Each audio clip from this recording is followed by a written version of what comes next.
Baik, Assalamualaikum warahmatullahi wabarakatuh. Kembali lagi dengan saya Bapak Ibu di channel saya. Nah, kali ini saya akan beralih dulu sementara ya ke pembahasan yang lain karena ada informasi menarik yang terkait dengan biar selang-seling gitu. Kalau selama ini saya beberapa hampir 1 bulan ini saya sudah membahas apa informasi terkait dengan guru besar abal-abal, meskipun ada beberapa informasi yang menarik yang harus saya sampaikan juga terkait dengan guru abal-abal, tapi sementara ini saya skip dulu karena ada hubungannya sebenarnya apa yang akan saya sampaikan pada video kali ini terkait dengan uh, guru besar abal-abal ya. Nah, kali ini kalau Bapak Ibu mau melihat video-video lengkap saya di channel YouTube saya, Bapak Ibu bisa mengklik tombol menu video ini ya di channel YouTube Mimbar Intelek ini yang berkaitan dengan seputar dunia pendidikan, khususnya di dunia perdosenan. Bapak Ibu bisa lihat di sini di video-video lengkap saya, di situ banyak sekali, tinggal Bapak Ibu scroll paling akhir pun itu masih ada yang terkait dengan dunia perdosenan ya. Beberapa hari terakhir ini banyak teman-teman yang tanya tentang BKD, bisa scroll-scroll ke cari informasi tentang BKD. Nah, seperti apa yang saya sampaikan bahwa video yang akan saya share kali ini itu ada hubungannya dengan dunia perdosenan, khususnya bagi teman-teman yang selama ini mendengar adanya isu guru besar abal-abal yang ditengarai salah satunya karena penyebabnya itu adalah menggunakan artikel atau perjokian artikel. Nah, kali ini ada hubungannya dengan itu. Nah, ini salah satu hal yang paling sederhana kalau kita mau mendeteksi ya, atau kita mau mensubmit paper kita itu ke jurnal internasional yang bereputasi, maka saya di sini akan sharing beberapa tips trik sebenarnya untuk mengetahui apakah ini jurnal abal-abal atau tidak. Nah, maka tentunya sebelum kita bahas lebih dalam itu perlu Bapak Ibu harus mengetahui atau mengenal dulu tools pendukung penulisan artikel internasional bereputasi. Jadi kalau Bapak Ibu itu adalah mau menulis paper-paper internasional, apalagi sekarang itu kan sudah zamannya AI ya. Saya kebetulan kita mainannya itu sudah artificial intelligence. Jadi kita menulis artikel itu sudah jauh lebih cepat ya menggunakan artificial intelligence. Ada beberapa tools artificial intelligence yang kami biasanya gunakan ya, terutama kita yang studi ke luar negeri itu kita sudah biasa main di artificial intelligence, tapi saya kebetulan itu diajarin sama salah satu profesor yang dia juga punya sudah memiliki H-index di Scopus itu sudah lumayan tinggi ya, 45 lebih, dia punya ratusan Scopus, dan saya diajarin bagaimana caranya untuk menulis artikel dalam waktu yang cepat. Dan kita sudah buktikan, salah satu paper saya juga sudah terbit di situ melalui proses AI juga, itu hanya dalam waktu 1 jam sudah selesai paper saya. Tapi tentunya Bapak Ibu harus, setelah saya diajarin itu, saya kemudian menemukan, oh saya harusnya seperti ini. Jadi ada cara-cara yang lain. Nah, mungkin sewaktu-waktu kita akan sharing ya terkait dengan itu. Nah, ini yang akan saya sharing, ilmu-ilmu ini yang biasa kita pakai buat teman-teman yang dosen ya, yang selama ini mungkin artikelnya kok begitu-begitu aja, padahal penelitiannya bagus mungkin ya, tetapi tidak tahu seperti apa sebenarnya kalau mengembangkan artikelnya itu biar lebih menarik lagi. Nah, inilah saya akan memberikan beberapa tools yang sebenarnya ada hubungannya dengan artificial intelligence, tapi tidak saya sampaikan yang biasa saya lakukan dulu ya, karena itu sudah, kalau bisa dikatakan levelnya harus sudah level ini ya, sudah level medium ke atas gitu ya, sudah level medium higher gitu. Nah, itu kita belajar basicnya dulu ya, biar Bapak Ibu tahu apa yang akan di ini. Jadi yang perlu diketahui itu ini adalah outline apa yang akan saya sampaikan ya. Jadi kalau Bapak Ibu lihat, mungkin di sini Bapak Ibu itu sudah sering ya melihat tentang apa itu Scopus, SciDirect ya, Publish or Perish, Open Knowledge Maps, kemudian Connected Paper. Nah, ini yang kalau misalnya Bapak Ibu mau menulis, saya ada salah satu jurnal internasional saya yang menggunakan Connected Paper dan Open Knowledge ini serta Publish or Perish, itu posisi saat ini itu lagi under review ya. Dan kalau ada juga yang saya submit ke jurnal-jurnal Sinta ya, jurnal Sinta itu bahkan saya kurang dari 30 menit saya kerjakan dari pakai AI selesai. Khususnya untuk Sinta 2 ya, bukan Sinta 3, Sinta 4, Sinta 5 atau Sinta 6 gitu. Ataupun ya sekarang itu saya kemarin produksi sharing aja ya, produksi Sinta 2 itu dalam berapa ya? Nggak sampai 2 jam itu 3 paper yang saya produksi gitu. Nah, tapi itu pun harus yang segala sesuatunya sudah saya persiapkan tentunya ya. Nah, yang menulis di AI-nya itu yang lebih cepat, tapi segala sesuatunya itu harus sudah disiapkan. Nah, inilah outline yang akan saya informasikan ke Bapak Ibu terkait dengan ini ya, terkait dengan apa yang saya sampaikan. Jadi kalau kita di Indonesia itu kan bisa dibilang bahwa apa-apa itu harus Scopus gitu kan, harus Scopus. Nah, itu padahal yang namanya publisher itu tidak ujuk-ujuk ya Scopus gitu, tidak ujuk-ujuk Scopus. Nah, kalau kita di perguruan tinggi luar negeri itu kita mainnya itu adalah impact factor gitu. Ya, impact factor. Jadi kalau jurnal-jurnal yang memiliki impact factor yang tinggi itu sudah otomatis pasti dia Scopus dan terindeks Web of Science. Kebanyakan seperti itu, kebanyakan yang terjadi. Makanya kita itu teman-teman, terutama teman-teman yang kuliah di luar negeri itu tidak mengomongin tidak berbicara tentang Scopus, enggak. Kita pasti berbicara tentang saya mau publish di jurnal ini. Pasti yang ditanyakan bukan apakah itu terindeks Scopus, enggak, bukan lagi itu. Jadi ketika atau kita tanya, misalnya kita submit nih ke jurnal ini, itu yang ditanyakan IF-nya berapa ya, impact faktornya berapa ya, kemudian dia first decision-nya itu berapa, kemudian masa review-nya itu berapa lama. Itu yang kita bicarakan. Jadi kalau sudah memiliki impact factor sekian itu ya, misalnya di atas 1, itu sudah pasti sudah Scopus gitu. Apalagi kalau dia memiliki side score-nya itu lebih tinggi gitu kan. Itu berpotensi kalau artikel kita itu kalau terbit di situ itu potensi untuk dibaca oleh orang lain, kemudian disitasi, bahkan kita kalau misalnya tulisannya menarik itu akan di-email untuk collaboration eksperimen ataupun collaboration writing paper gitu ya. Itu sangat besar sekali gitu. Jadi inilah yang selalu seringkali menjadi yang perlu sebenarnya harus dirubah habitnya orang Indonesia itu, apa-apa itu harus Scopus gitu. Nah, jadi kalau Bapak Ibu paham yang namanya penelusuran kita menggunakan mencari impact factor gitu kan, itu yang harus diketahui sebenarnya. Ini yang menjadi permasalahan di Indonesia itu pada akhirnya.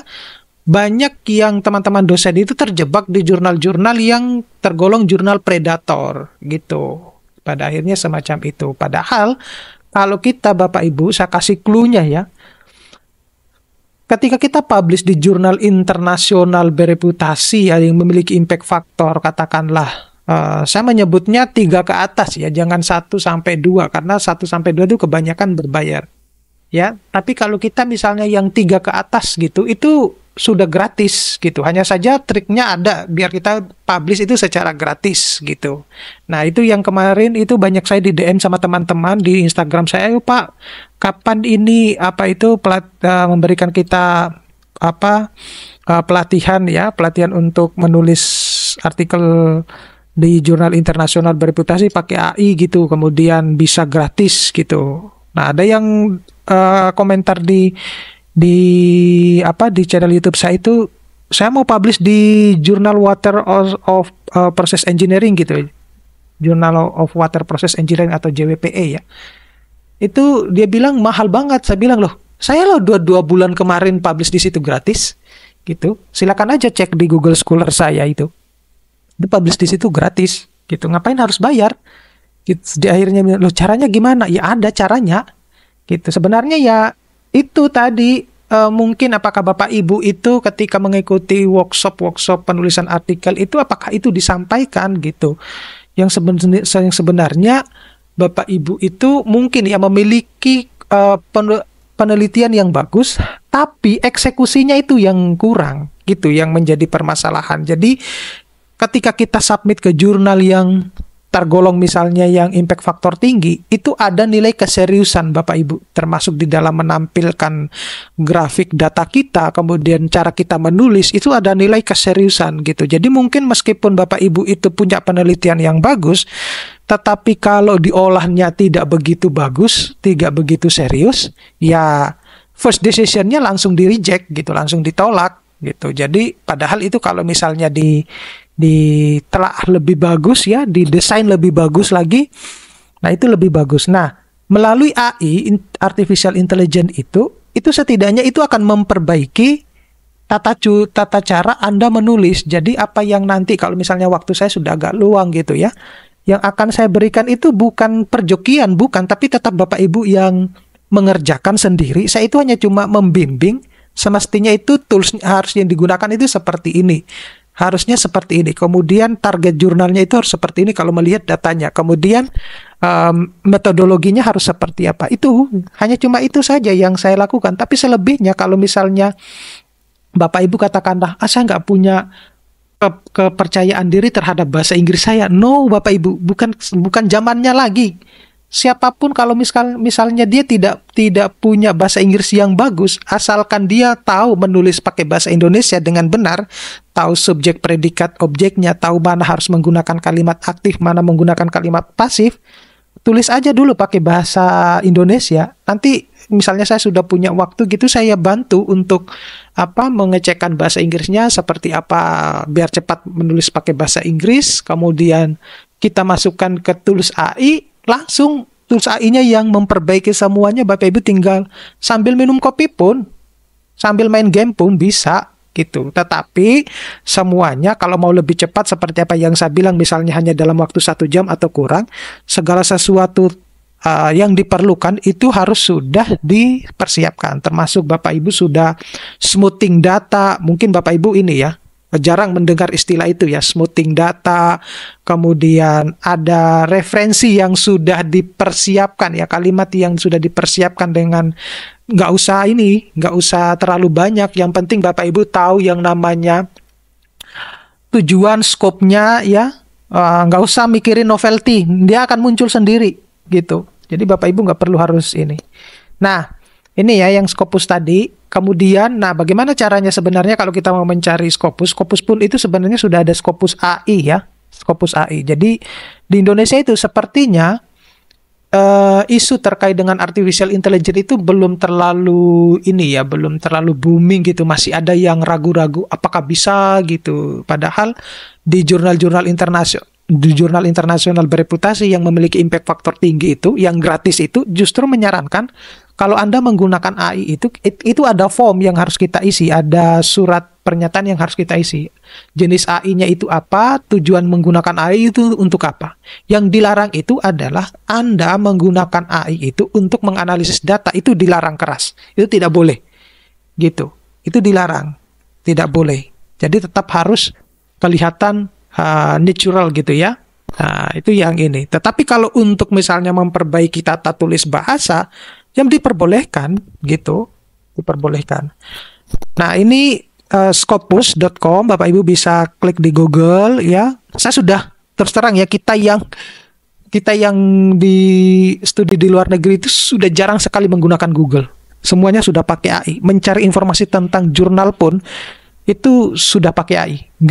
Sudah jarang sekali, karena kalau Google itu kan kita menulis itu sumber informasinya kadang tidak sesuai dengan keinginan kita. Tapi kalau kita pakai AI yang nanti sewaktu-waktu mungkin saya bisa perkenalkan itu, termasuk untuk menjawab responnya reviewer itu sudah pakai AI kita. Gitu. Oke. Nah, ini Bapak Ibu bisa lihat di Scopus. Jadi ini adalah basic dulu Bapak Ibu ya. Saya peringatkan kembali, ini adalah basic dulu. Bapak Ibu harus menguasai ini dulu sebelum melanjut ke yang lebih expert gitu. Nah, di sini Bapak Ibu bisa lihat di Scopus itu sebenarnya banyak hal yang informasi yang harus kita pelajari di sini, yang kadang-kalanya saya baru pertama kali menelaah jurnal itu juga ya melihatnya di Scopus ini, dan itu saya pelajari betul-betul apa saja yang harus sebenarnya saya lihat di dalam sebuah jurnal sebelum saya publish, untuk biar jurnal kita itu artikel kita ketika terbit di jurnal tersebut itu bukan termasuk golongan jurnal abal-abal gitu ya. Nah, ini yang perlu harus Bapak Ibu ketahui. Jadi kalau misalnya untuk mendeteksi suatu jurnal itu ketika sudah masuk di websitenya Scopus ini ya, nanti klik aja yang source ini ya, source yang tanda panah itu merah itu source, nanti di situ enter itu, nanti di subjek areanya itu kita nulisnya itu kita pilih. Nanti di sini ada pilihan, kemudian ada enter subject area ya. Jadi ada subject area tersendiri sama enter subject area ya di sini. Saya kira ini Bapak Ibu mungkin sebagian nanti viewer saya sudah tahu ya, tetapi penting ada di bagian ini untuk menentukan bahwa jurnal ini bisa berpotensi discontinue atau tidak gitu ya. Setelah itu, di sini ada beberapa pilihan. Nah, Bapak Ibu bisa lihat di sini apakah mau mencari jurnal tersebut berdasarkan subjek areanya, title, publisher, atau ISN. Gitu. Nah, setelah itu, biasanya kalau saya yang saya biasanya pakai yang title. Biasanya saya pakai title, kemudian enter subjek area, itu nanti kita masukkan nama jurnalnya.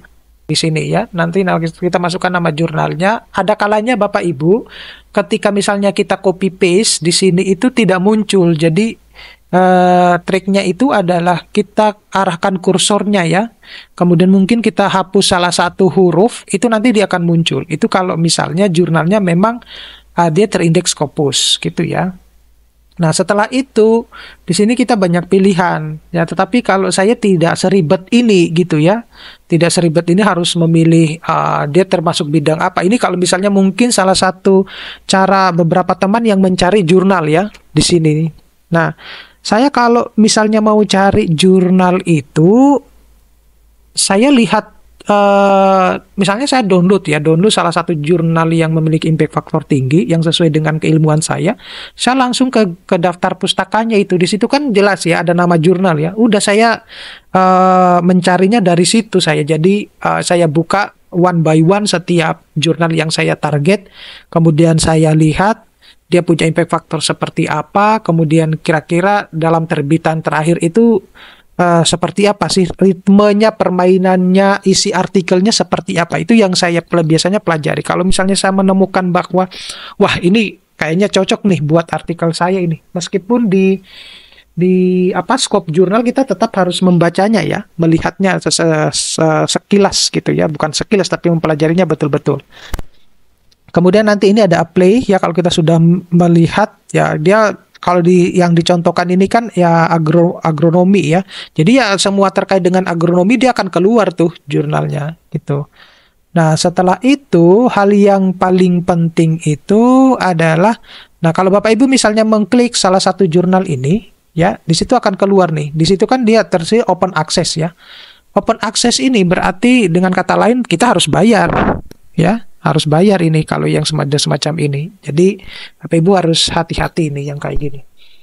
Nah, kemudian ini kalau kita mau melihat jurnalnya itu seperti apa sih ya di source homepage. Nah, di sini kan kita lihat ya Scopus coverage rate-nya itu dia sampai present gitu kan, sampai saat ini. Nah, itu berarti belum tentu aman Bapak Ibu. Belum tentu aman. Kita harus melihat dulu sejauh mana sebenarnya dia punya impact factor seperti apa, kemudian rekam jejak dalam beberapa tahun terakhir itu trennya seperti apa. Itu yang mungkin selama ini tidak dipahami oleh teman-teman dosen ya. Mudah-mudahan di sini ada gambarnya ya. Oh, enggak. Nah, di sini sebenarnya Bapak Ibu, di sini tuh ada bagian lagi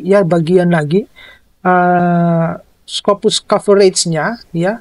Di situ kalau kita klik itu ada terbitan setiap tahunnya, jumlah terbitan. Nah, kalau misalnya setiap tahunnya itu terbitannya itu tidak melebihi 2 kali lipat dari sebelumnya, itu berarti dia normal itu perjalanannya, dia bagus. Tapi kalau misalnya tiba-tiba melonjak pada tahun tertentu, wah, itu berpotensi dia akan discontinue gitu. Itu yang harus hati-hati gitu. Nah, ini adalah salah satu contohnya, Bapak Ibu, kita lihat di sini. Nah, untuk bisa submit ke jurnal ini, meskipun ini ya, kalau kita lihat kan publishernya itu kan Wiley ya. Willy ini dia banyak berkecimpung juga di dunia perbukuan gitu, international book gitu ya. Nah, itu yang harus Bapak Ibu pelajari juga, telusuri gitu dengan seksama gitu. Nah, itu yang penting. Nah, apakah yang ini Willy ini termasuk penerbit penerbit kredibel ya, penerbit bagus ya, kayak seperti Elsevier dan lain-lain. Nah, apakah yang semacam ini itu bisa dipakai? Ya, Bapak Ibu harus perlu tahu bahwa yang Elsevier, Wiley, kemudian Taylor and Francis, Springer, itu mereka juga ada jurnal-jurnalnya yang discontinue gitu. Jadi kembali lagi bahwa tinggal kejelian kita di dalam menganalisis sebuah jurnal gitu, biar nanti tidak terjebak pada jurnal-jurnal yang abal-abal yang kemudian dijadikan untuk syarat ke guru besar lah. Kemudian ada yang perjokian artikel lah, bahkan di beberapa platform di online ya. Beberapa platform itu menawarkan, itu sudah ada menawarkan sampai 50 juta ke Q1, gila. Oh, bayar aja ke saya. Kalau 50 juta itu ya. Saya nggak mau perjokian, itu nggak berkah Bapak Ibu. Ya. Oke. Kemudian, nah di sini kita bisa lihat nih. Dari sini, ini yang kalau misalnya kita lihat itu higher persentilnya itu 99%. Ya, 1/370. Ini adalah salah satu cara kita mengindikasikan kalau jurnal ini bagus. Gitu Bapak Ibu. Ya, salah satu cara kalau mengindikasikan kalau jurnal ini bagus. Gitu. Nah, kalau kita lihat di sini, cara menelusuri kuartil jurnal pada Scopus itu adalah kalau jurnal yang kuartil 1 atau Q1 itu memiliki persentil dengan sebesar 75-99% ya. Kuartil 2 itu memiliki persentil besar 50-74.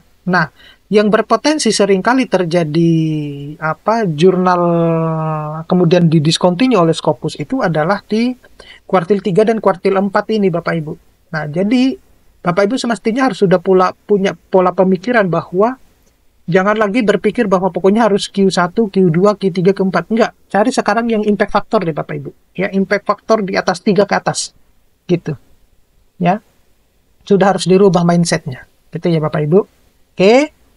Setelah itu kita masuk ke outline yang kedua, yaitu ScienDirect ya. Nah, ScienDirect ini juga salah satu media yang menyediakan informasi terkait dengan data-data base ya untuk jurnal, baik itu yang terindeks Scopus, terindeks Web of Science ya, yang memiliki penerbit-penerbit yang kredibel semuanya, termasuk penerbit indexing dari kampus ya, dari kampus. Artinya yang membuat jurnal tersebut itu dari kampusnya.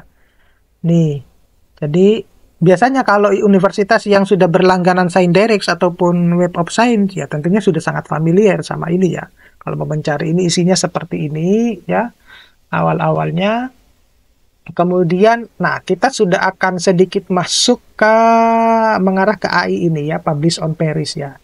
Nah, Publish on Paris ini biasanya kalau saya gunakan itu paling gampangnya itu adalah mencari topik riset yang lagi happening pada waktu ini.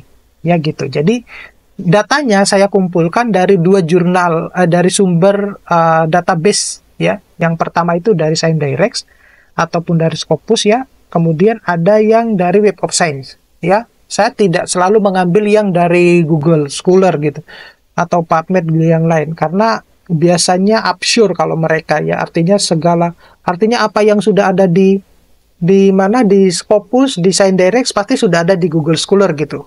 Jadi biar nanti tidak terjadi double gitu. Makanya saya biasanya hanya mengambil data itu di Scopus ataupun di ScienDirect dan Web of Science. Nah, apa yang saya ambil di sini itu adalah papernya. papernya. Jadi saya download papernya ya. Kalau kita misalnya saya mau meneliti tentang topik ini, ya udah topik besarnya itu mungkin ada beberapa keyword yang kita tulis di situ ya, di Scopus ataupun di Web of Science ya. Saya lupa menampilkan Web of Science-nya lagi di sini.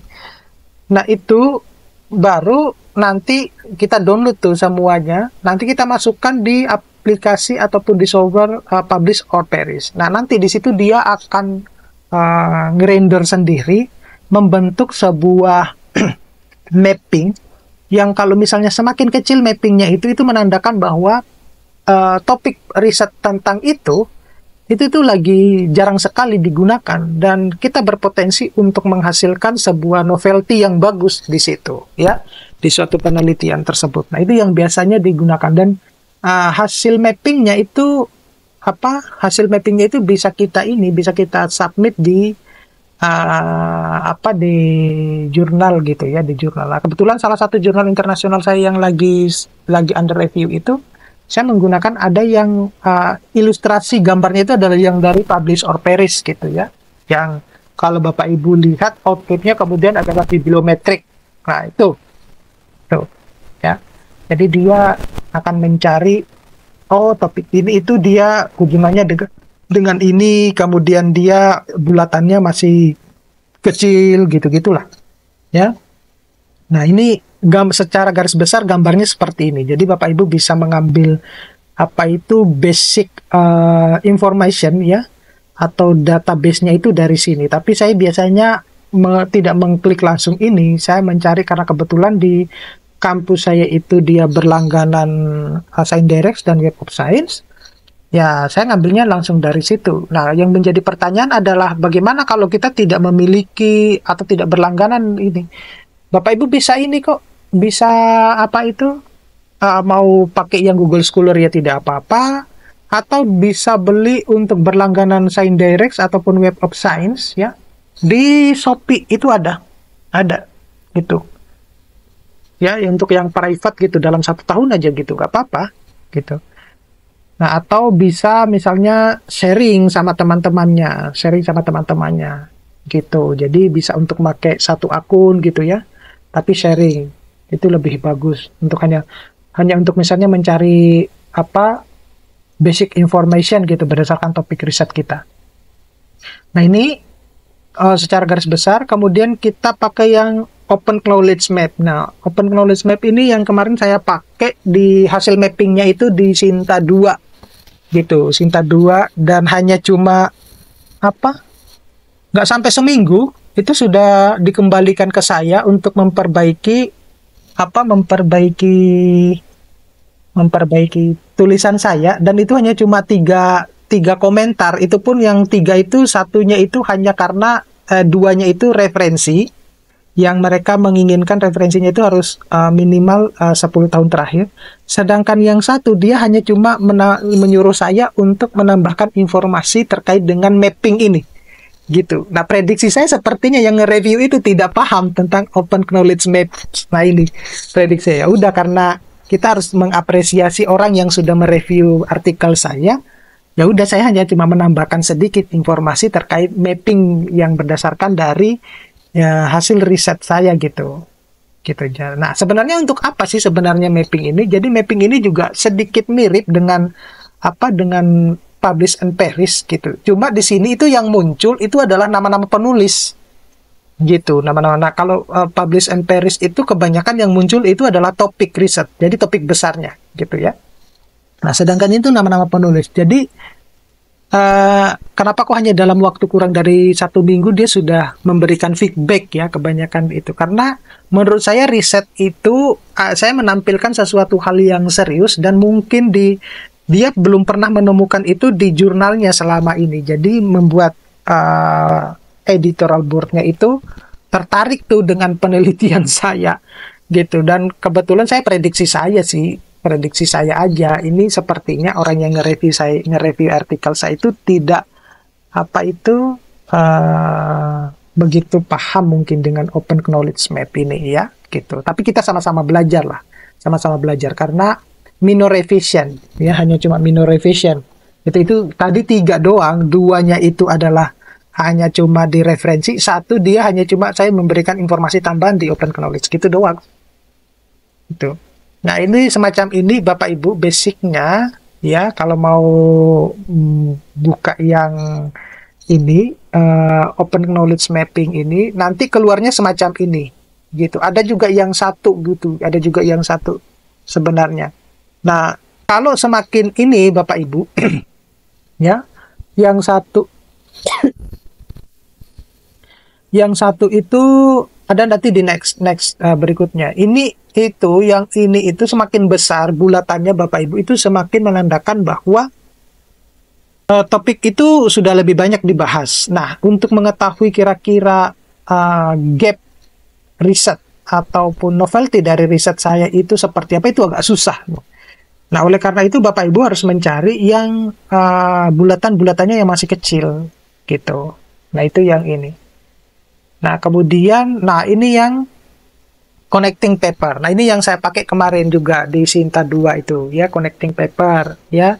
Kenapa kok saya pakainya di Sinta 2 ini? Kenapa sih tidak pakai ke jurnal? Karena gambarnya Bapak Ibu harus perlu tahu bahwa kalau kita submit ke jurnal internasional bereputasi yang impact factor tinggi itu sudah ada aturannya, termasuk kita harus menampilkan gambarnya itu dia harus memiliki resolusi berapa. Nah, itu Bapak Ibu harus paham itu. Jadi tidak asal-asalan Bapak Ibu misalnya, yang penting saya sudah menghasilkan gambar, kemudian saya upload ke saya tempel ke Word saya, kemudian udah saya submit gitu. Enggak, bukan semacam itu Bapak. Jadi mereka itu itulah salah satunya bahwa kalau misalnya Bapak Ibu menampilkan gambar kemudian tidak sesuai dengan resolusi yang mereka tawarkan, itu sudah menandakan kalau Bapak Ibu tidak serius gitu. Nah, oleh karena itu kenapa kok saya pakai yang connected paper, tidak saya submit ke jurnal internasional, karena gambarnya itu tidak sesuai dengan kaidah aturan yang diterapkan pada jurnal yang tempat akan saya submit gitu, yang rata-rata semacam itu. Jadi perlu editing handal ya untuk bisa dia menghasilkan resolusi yang bagus gitu. Nah, menurut saya kelemahannya connecting paper itu ketika dia sudah menampilkan ilustrasi gambarnya itu masih di bawah standar untuk yang disyaratkan oleh jurnal internasional bereputasi, terutama yang impact factor tinggi gitu. Makanya saya hanya berani dia ke mungkin Sinta 1 ya gitu ya, Sinta 1. Cuma Sinta 1 itu berbayar sih semuanya, juga yang Sinta 2 itu. Makanya kalau paper saya sudah berbahasa Inggris dan menurut saya bagus, ya ngapain saya harus submit ke Sinta 1 gitu yang berbayarnya jutaan, padahal masih banyak aja. Misalnya saya mau ke Sinta 3 ke Q3 gitu yang banyak gratisnya, ngapain saya harus milih ke Sinta 1? Artinya ini saya tidak merusak reputasi atau citranya Sinta, bukan gitu. Tapi itu hanya prediksi saya saja. Tetapi ada beberapa kemudian teman saya yang oke lah, gitu saya bantu untuk ini. Kemudian nama saya ada di papernya dia gitu ya. Jadi saya bantu untuk memperbaiki papernya seperti apa gitu. Nah, ini seperti ini Bapak Ibu, kalau Bapak Ibu mau ke connected paper, ini Bapak Ibu juga bisa pakai dan bahkan bisa Bapak Ibu download ini artikel-artikelnya gitu ya. Nah, ini Bapak Ibu tinggal maunya seperti apa, mau yang dijadikan utama itu seperti apa, nanti akan muncul. Nah, gambarnya seperti ini Bapak Ibu. Inilah yang menjadi kelemahan sebenarnya. Jadi gambar ini itu resolusinya rendah sekali gitu, yang jadi ini yang seperti inilah gitu ya. Oke, ini saya kira informasi yang cukup untuk saya sampaikan. Mudah-mudahan ini bisa bermanfaat buat teman-teman. Nanti kita ketemu pada video-video berikutnya. Saya Assalamualaikum warahmatullahi wabarakatuh.